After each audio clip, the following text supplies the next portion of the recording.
سلام، به یه ویدیو دیگه خیلی خوش اومدید.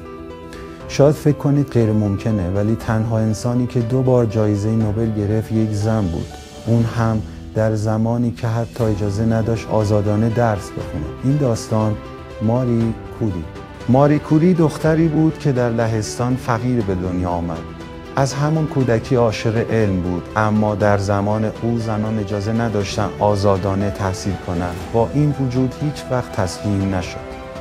او برای ادامه تحصیل به پاریس رفت و سالها در شرایط سخت، حتی با شکم گرسنه درس خواند، اما اشتیاق او به علم کم نشد.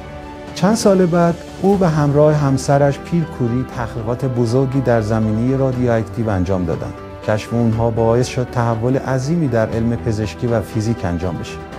ماری کوری اولین زنی بود که جایزه نوبل گرفت و تنها انسانی بود که در تاریخ 2 بار جایزه نوبل در 2 رشته متفاوت گرفت. اما زندگیش پر از سختی بود. او بارها با تبعیض، بیپولی و حتی مرگ همسرش روبرو شد، ولی هیچ وقت متوقف نشد. ماری کوری یک بار گفت هیچ چیز در زندگی برای ترسیدن نیست، فقط باید آن را فهمید. داستان زندگی او یک پیام بزرگ داره.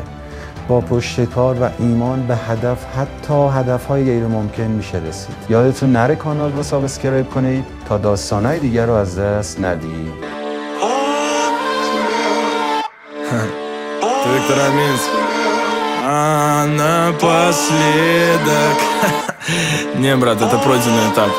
Я черный закатанный раскидал снова по ГОСТу. Прокуренный серый квартал, затерянный остров. Мы залетаем жестко, улицы Бронкса. Среди серого бетона двигаемся броско. Мы снова дали по газам в этих минусах. Видишь, наша скала.